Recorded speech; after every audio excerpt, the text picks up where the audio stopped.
Goeiedag liewe vriende en baie welkom by ons 10 dae van gebed van 2026 met die tema ontketen. Ons is reeds al by dag 8. Kan u dit glo?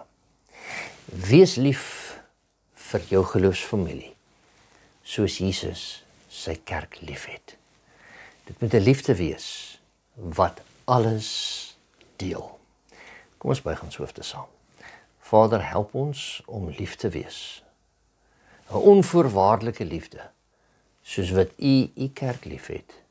So moet ons u en ook ander lief hê. Seën ons so in die tydjie wat ons nou saam deel met mekaar. In Jesus naam vra ons dit. Amen.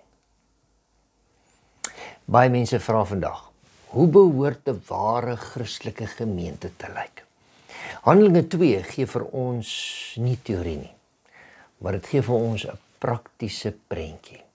Na die uitstorting van die Heilige Gees het iets sigbaar verander.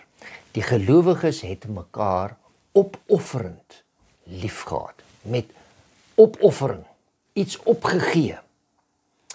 Hoe die eerste gelowiges mekaar liefgehad, ons lees in Handelinge 2 vanaf vers 41. Die wat toe sy woord met blydskap aangeneem het, is gedoop, en daar is op die dag omtrent 3000 siele toegebring. Dit is 'n redelik goeie doopdiens.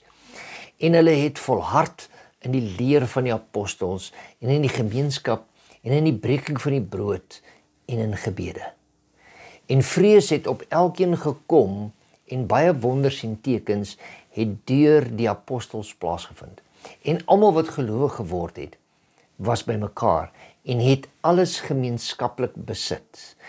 En hulle eiendomme en besittings het hulle verkoop en die opbrengs onder almal verdeel, volgens wat elkeen nodig gehad het. Ons sien sekere praktiese maniere waarop hulle liefde uitgeleef het. Die eerste een is, hulle het saam gebly in die geloof. Hulle het vasgehou in die leer van die apostels, hulle het saam gebid en hulle het saam aanbid. Hulle het eendragtig saam gebly en nie hulle onderlinge byeenkomste versuim nie. Die tweede punt is, hulle het alles gedeel wat hulle gehad het. As hulle gesien het iemand het 'n tekort, het hulle dit daar met hulle gedeel, sodat niemand in die gemeenskap van die heiliges 'n tekort gehad het nie. Hulle liefde was nie net woorde nie. Hulle liefde was werklik dade. Belangrike gedagte wat ons moet onthou, ware Christelike liefde vra altyd, wat het my broer of wat het my suster werklik nodig, waarmee ek hulle kan help? Nie net 'n gebed nie, maar wat hulle werklik nodig het. Die dryfkrag agter hierdie liefde, nadat die Heilige Gees neergedaal het, was hulle enigste begeerte die redding van siele. Hulle wou nog siele na die koninkryk van God toe bring. Dit moet ook ons enigste begeerte wees.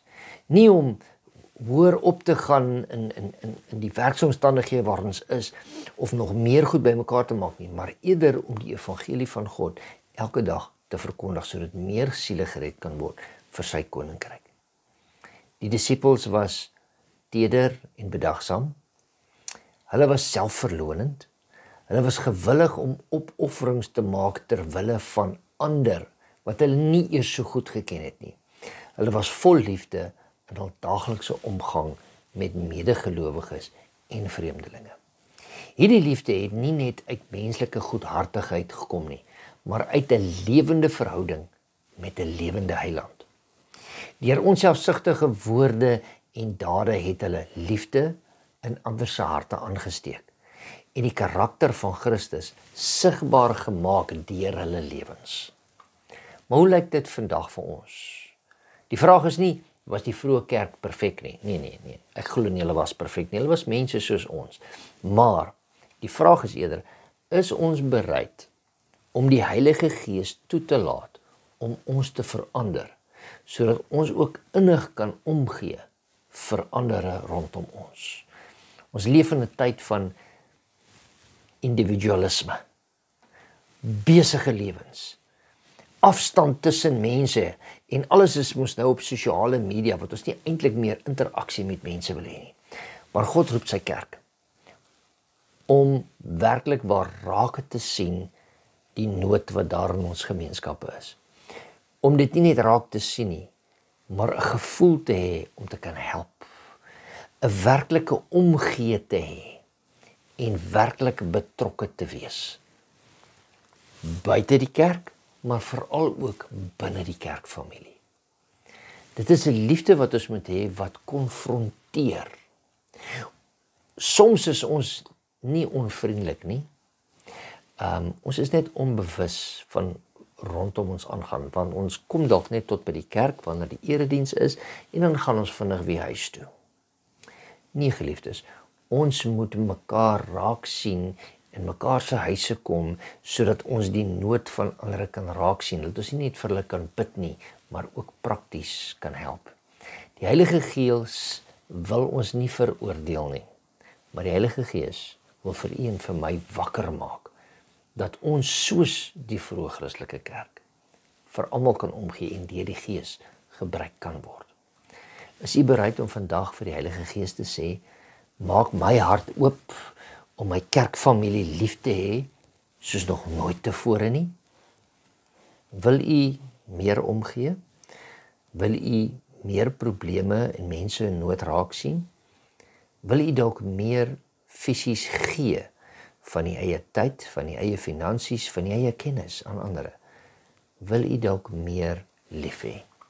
As dit die oortuiging is, kom ons bid saam en vra God om sy liefde weer vars en lewendig in ons harte te maak, sodat ons met die liefde van Christus na ander sal kyk en eendragtig saam kan staan.